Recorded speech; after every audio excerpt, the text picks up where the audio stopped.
Hey guys, Rowena Patton here. I want to talk a little bit about scripts. Nothing wrong with scripts for real estate agents.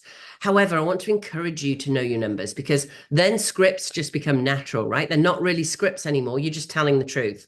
In most parts of the country, we've seen 7 or more months of price drops. I can get all those for you: 828, 333, 4483.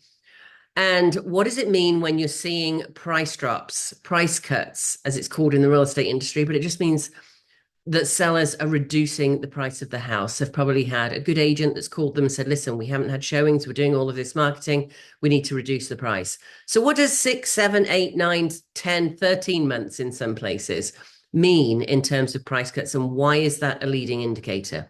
Because in 2 months, 3 months, 4 months, when a lot of those houses actually sell, you're going to see much lower comparables because they've dropped their price, right? It's kind of obvious if you think about it. It becomes a BGO, a blinding glimpse of the obvious, when you think of it that way.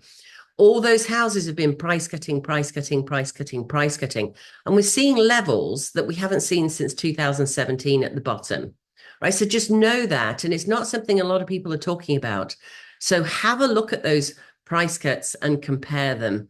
If you need any help, if you're a real estate agent or a seller, either way, I'll help you. I've got 30 data points on every zip code in the country. I run a national program called Cash CPO, cashcpo.com if you want a full price offer on your home.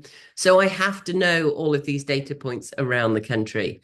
But remember, the price cuts are really a really good leading indicator of what's happening in the housing market. So something very, very important to share. And then you become a human being and not just a realtor. Take your realtor hat off and start having those human conversations.